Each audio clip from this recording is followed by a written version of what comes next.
मित्रों, इस दुनिया में अगर कोई सबसे बड़ा सत्य है तो है हमारी मृत्यु, जिसे चाह कर भी इंसान टाल नहीं सकता। आपने देखा होगा कि हिंदू धर्म में जब कोई इस दुनिया को छोड़कर जाता है तो उसके सब का अंतिम संस्कार अर्थात जला दिया जाता है। लेकिन क्या आपने कभी सोचा है कि परिजनों के अंतिम संस्कार के बाद उस मृत आत्मा के साथ क्या होता है? मित्रों, गरुड़ पुराण में बताया गया है कि मृत्यु के बाद यमलोक से 2 यमदूत सिर्फ 24 घंटों के लिए आत्मा को ले जाते हैं। इन 24 घंटों में मृतक के परिजन उसके शरीर का अंतिम संस्कार और अन्य कर्म करते हैं। आत्मा को तब तक यमलोक में उसके द्वारा किए गए कर्मों को दिखाया जाता है। इसके बाद यमदूत आत्मा को वापस उसके घर छोड़ देते हैं। उसके बाद 13 दिनों तक आत्मा अपने परिजनों के बीच रहती है, यानी 13वीं तक आत्मा अपने परिजनों के बीच रहती है।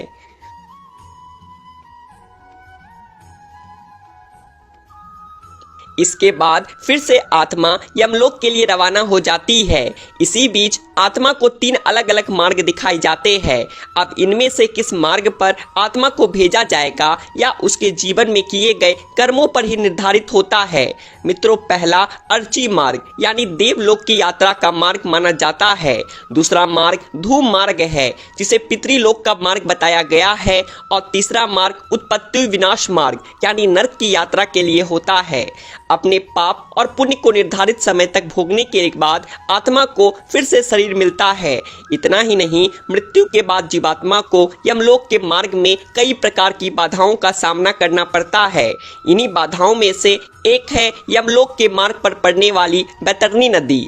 ऐसा माना जाता है कि पुण्यात्मा तो इस नदी को बड़ी आसानी से पार कर लेती है, लेकिन पापी आत्मा इस नदी में बुरी तरह प्रताड़ित होती है।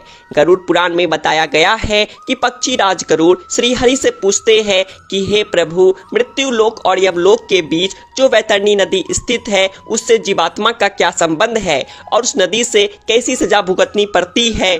जिसके जवाब में भगवान श्री हरि ने कहा कि हे गरुड़, जो भी पापी आत्मा इस नदी में प्रवेश करती है वो रक्त रूपी जल पात्र में रखे घी की तरह खौली जाती है।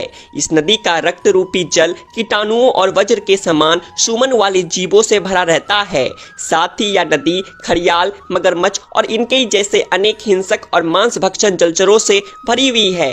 नदी में जैसे ही पापी आत्मा का प्रवेश होता है वह 12 सूर्य की गर्मी के संतुलित तपने लगती है। उससे उस महान ताप में पापी चिल्लाने हुए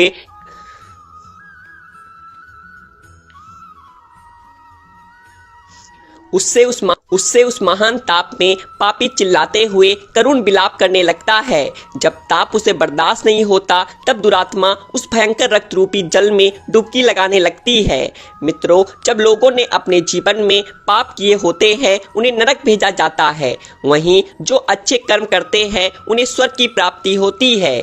बुरे कर्म करने वालों को नरक में दंडित किया जाता है। वहीं अच्छे कर्म करने वाले को स्वर्ग में सभी तरह की सुख सुविधाओं के साथ रखा जाता है।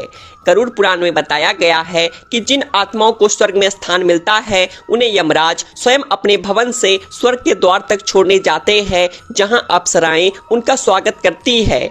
वहीं जो लोग सिर्फ अपने बारे में सोचते हैं और जीवन भर किसी दूसरे का हित नहीं करते उन्हें नरक में स्थान मिलता है। बता दें, गरुड़ पुराण में अलग अलग नरकों का भी जिक्र किया गया है जहां मृत आत्मा को पापों की सजा मिलती है। इसके अलावा गरुड़ पुराण में अंधात्मत सत्रमक नरक सर्गमक नरक के बारे में कहा जाता है। यह नरक उन पति पत्नियों की आत्माओं के लिए है जो अपने साथी को केवल लाभ या उपयोग की एक वस्तु समझते हैं। इस नरक में उनकी आत्माओं को मारा जाता है। यह सिलसिला बहुत तेज गति से चलता है। वहीं तमिश्रम नरक में उन लोगों को जगह मिलती है जिन्होंने अपने जीवन में दूसरों की संपत्ति हड़प ली होती है। यहाँ उन्हें तब तक मारा जाता है जब तक कि वे बेहोश ना हो जाए। दोबारा होश आने के बाद फिर से उन्हें इसी तरह लहूलुहान किया जाता है। यह सिलसिला तब तक चलता है जब तक कि सजा का समय समाप्त ना हो जाए। बता दें कि कुंभी पाकम नरक में शिकारी लोगों यानी उन लोगों की आत्माओं को लाया जाता है जो अपने शौक के लिए जानवरों की हत्या करते हैं। यहाँ उनके इस कर्म की सजा में उन्हें खौलते तेल में उबाला जाता है। मित्रों, वहीं असितापत्रम नर्क में वो लोग आते हैं जो अपने कर्तव्यों से मुंह मोड़ लेते हैं, जिम्मेदारियों से भागते हैं। इस नर्क में उन लोगों की आत्माओं को लाकर फेंका जाता है। यहाँ लाकर उन्हें तब तक चाकुओं से छलनी किया जाता है जब तक कि वे बेहोश नहीं हो जाते।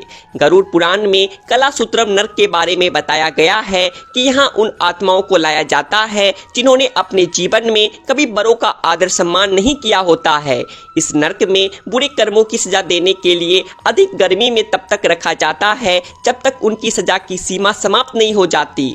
तो मित्रों, आपने देखा कि अंतिम संस्कार के बाद आत्मा के साथ क्या क्या होता है। इसके साथ ही आपने देखा कि आत्मा को किस हिसाब से स्वर्ग या नर्क में स्थान मिलता है। आज की इस वीडियो में बस इतना ही। हम उम्मीद करते हैं कि हमारी वीडियो के जरिए आपको कई सवालों के जवाब मिल गए होंगे।